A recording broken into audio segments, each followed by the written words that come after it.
Welcome to Washington Talk. I'm Young-Kyo Kim. U.S. President Joe Biden hosted more than 100 world leaders at a virtual summit for democracy.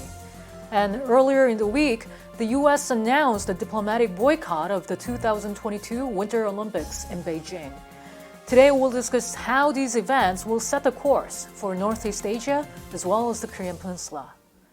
Joining me is Evans Revere, non-resident senior fellow at the Brookings Institution. Mr. Revere served as Principal Deputy Assistant Secretary and Acting Assistant Secretary of State for East Asian and Pacific Affairs. Bruce Klingner is also with me today. Mr. Klingner is Senior Research Fellow for Northeast Asia at the Heritage Foundation's Asian Studies Center. Mr. Klingner served as CIA Deputy Division Chief for Korea.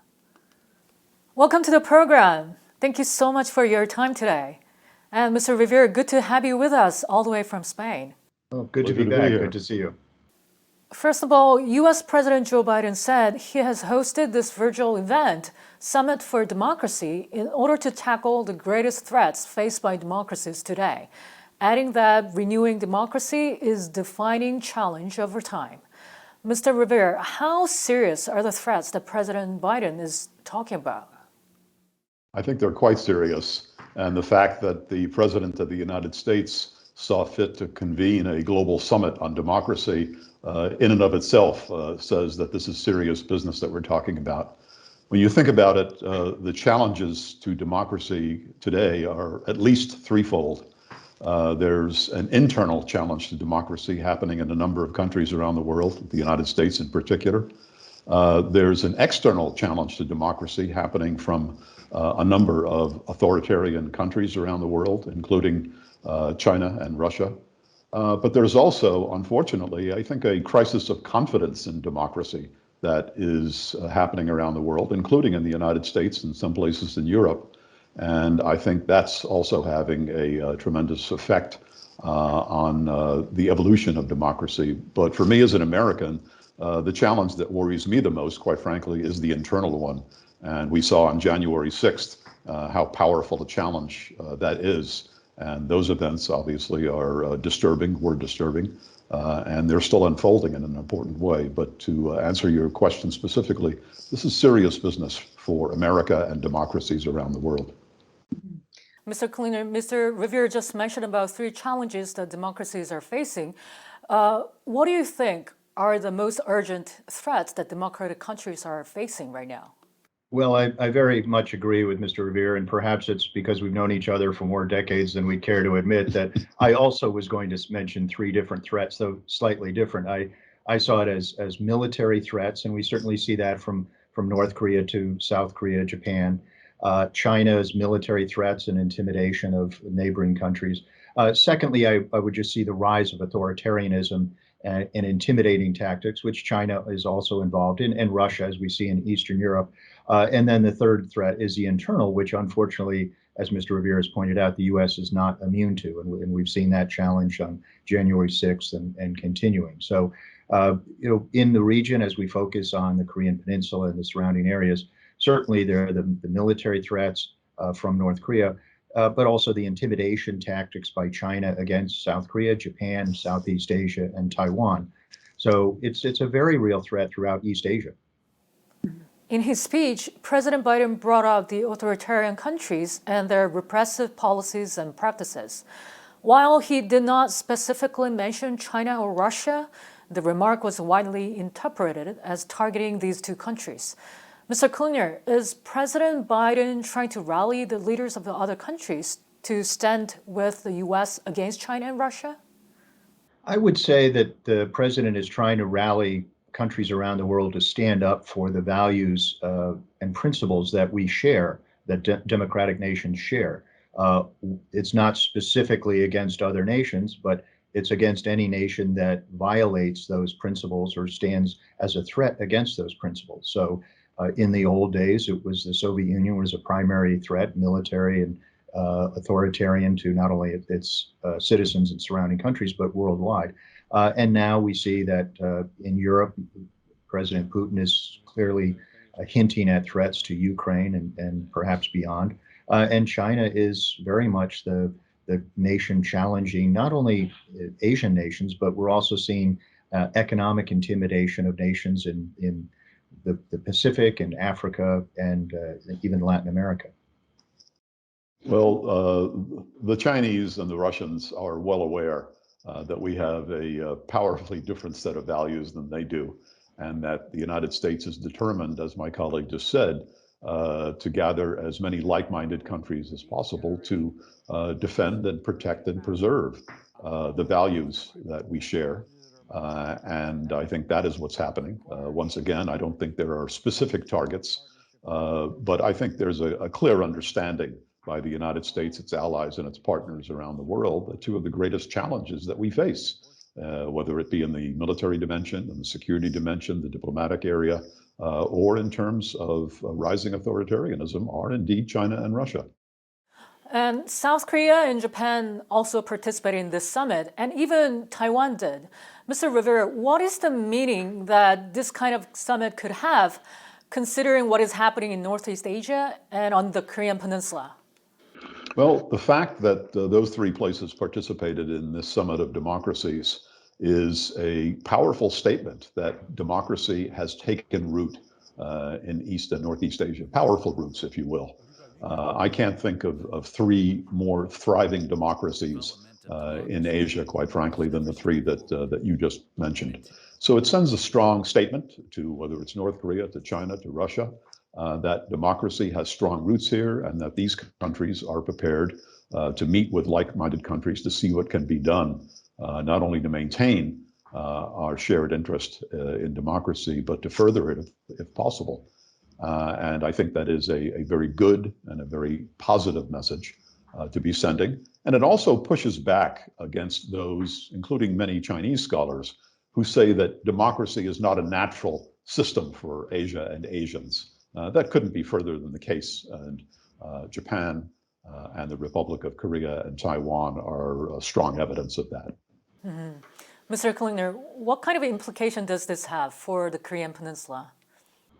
Well, I think specifically having South Korea and Japan involved sends a signal that they will stand up for these values. And the question is, what actions will not only those two nations, but other nations take in the defense of the common values and principles we share?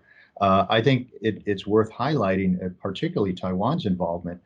This is a strong signal of support by the United States for Taiwan at a time when we've seen rising intimidation through various tactics by Beijing against Taiwan. Just today, we see reports that Nicaragua has reversed its recognition of Taiwan in favor of China. So that's yet another dwindling number of nations that recognize Taiwan. So we've seen the U.S. In its joint statements with the leaders of Japan and South Korea this year expressing support for Taiwan, or at least the peaceful resolution of situations, and vow against the changing of the status quo through violent means, as we see that China has repeatedly threatened. So I think Taiwan's inclusion is particularly noteworthy. Mm-hmm. China, Russia, and North Korea criticized the U.S. for holding this summit. Mr. Klingner, are we beginning to see some kind of a repeat of the Cold War here? I think the phrase Cold War is overused, and we can even disagree about what the first Cold War was all about. That was an ideological struggle between the Soviets and its satellites versus the democratic nations, not only of the West, but of the world. And now, oftentimes, China or North Korea will use the phrase New Cold War as a way of trying to criticize the United States. They'll say the division of the Korean Peninsula is because of outdated Cold War thinking, when the division is because of the hostilities of World War II and then many actions we can't get into here on the Korean Peninsula. So I think it's a long-time struggle of democracies against threats to democracies. We've seen that in the last century of the rise of authoritarian leaders in Germany and Japan and Italy. After that, we saw Saddam Hussein's threat to Kuwait and other nations, and the list goes on. And with history now, the current focus is predominantly China and Russia, but any other threat to democracies should also be taken into account. Mr. Revere, is the word Cold War overused? Yeah, I would agree with that. We're in a different situation than we were in 1945 or 1949 or 1953.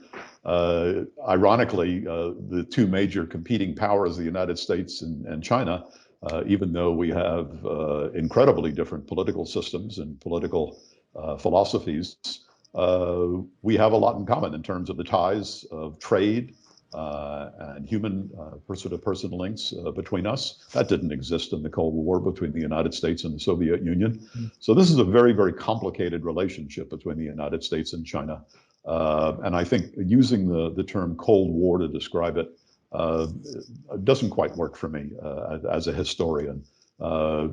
It's apples and oranges. We're in a very different situation. That is not to underestimate the degree to which we have a serious and potentially dangerous competition between ourselves and the Chinese. Just a few days ago, the U.S. decided to boycott the Beijing Winter Olympics diplomatically, citing China's human rights violations. Mr. Revere, we don't see this kind of a boycott that often, do we? Yeah, this is not business as usual for the United States to take a step like this. It's been quite some time since we've done that.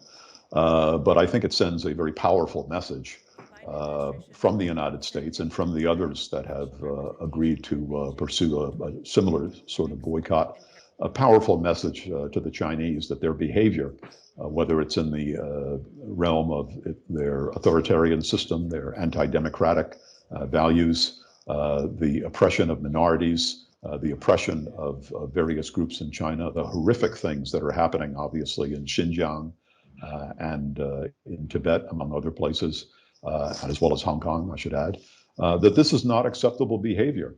This is a violation of some fundamental international norms, and the United States is not prepared to conduct business as usual, if you will, in an environment where there are some egregious violations of fundamental human rights. And some people would even say crimes against humanity taking place in China.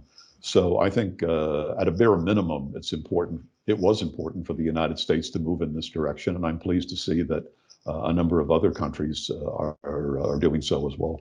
I agree. It was, I think, a positive development by the Biden administration. I think it should have been done long ago.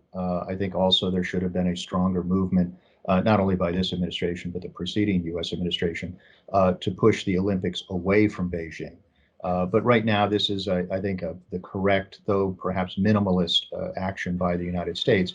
And it did lose some of its impact by coming so late, and even after a time when China said, well, your diplomats are not welcome.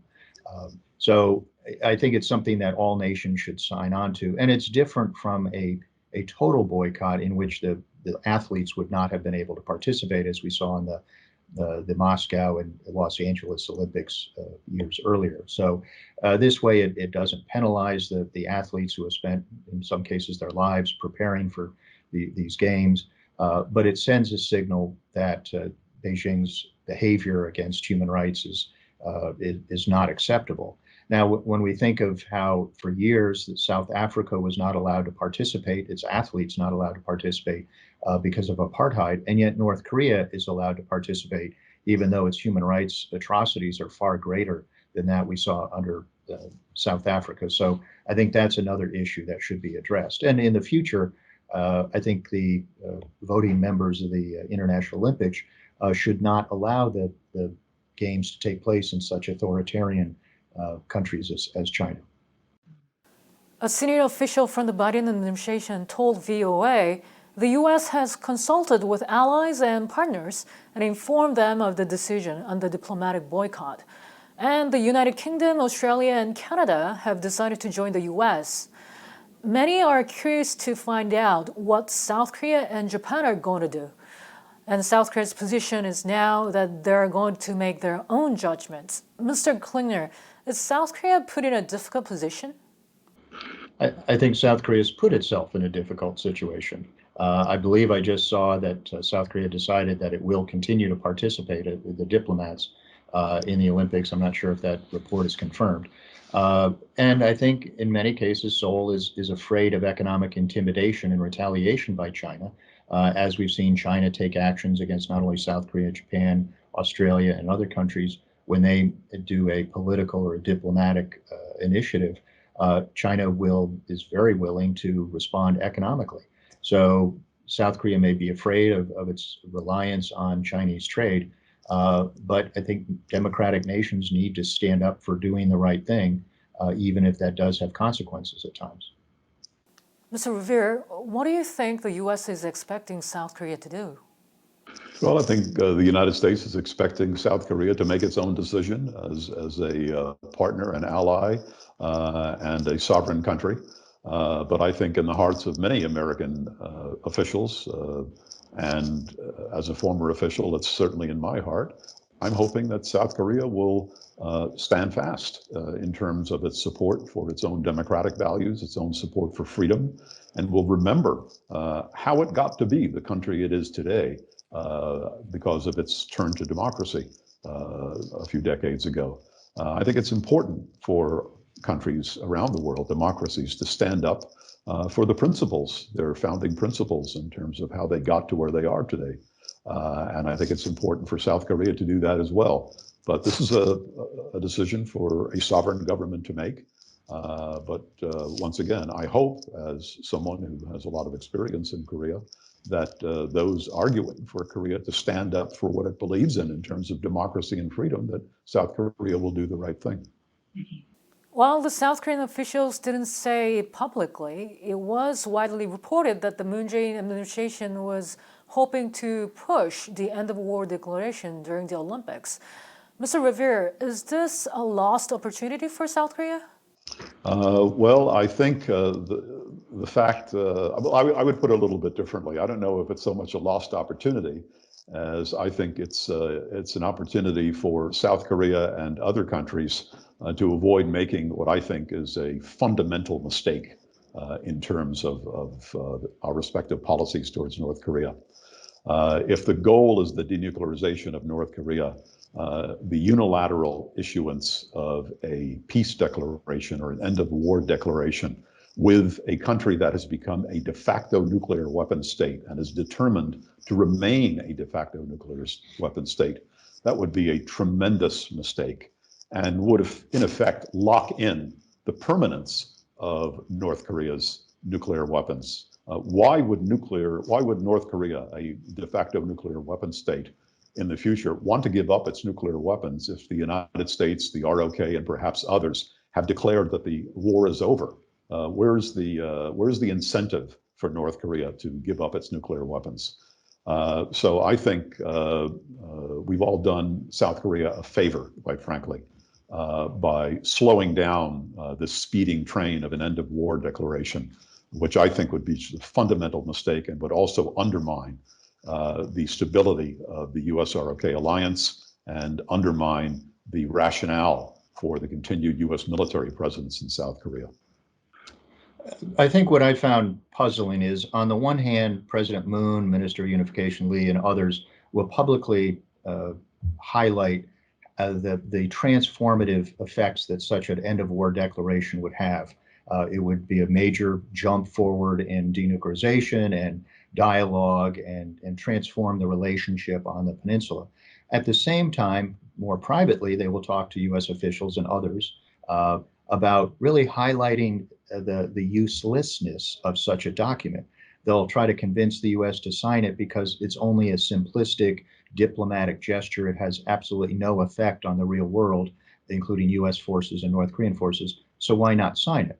Well, I would say for that very reason. If it has no real effect, it carries the risks of creating a domino effect or a political pressure to reduce U.S. forces or reduce the overall Allied deterrence capabilities before the threat to the peace has been addressed, which is the North Korean conventional forces threat to the South, not only nuclear and missile forces. So I think instead of a simplistic document that we hope will lead North Korea to act differently than all the other pieces of paper it signed, that we should instead incorporate it as part of a comprehensive denuclearization accord as a peace treaty, which would require addressing the conventional force threat to the South, much in using the measures we did in the Conventional Armed Forces in Europe Treaty, as well as the Vienna Protocol of the Confidence and Security Building measures. So I think simple in this case is not a good idea. And China said it is hoping the Olympics can contribute to the development of inter-Korean relations. And earlier, China showed its support for the end war declaration as well. Mr. Klingner, what do you make of what China is saying? Well, China has been advocating on North Korea's behalf in many forums, including the UN Security Council, for many years. Some had hoped that the Beijing Olympics would be a follow-on to the Peace Olympics, which occurred in South Korea just a few years ago. But North Korea is precluded from participating in the Beijing Olympics because it boycotted the Tokyo Olympics. So, the fact that the U.S. is hesitant to jump on board with an end-of-war declaration is not the reason that we will continue to have a stalemate on the Korean Peninsula. That's because of Pyongyang's continuing refusal to engage in dialogue, let alone negotiations, with either Seoul or Washington, and its continued violation of UN resolutions, not only through repeated missile launching, but also the continued existence of its WMD programs. Mr. Revere, what is China's intention behind a statement like this? Well, there's more than a dollop of cynicism when it comes to China's position on all of this.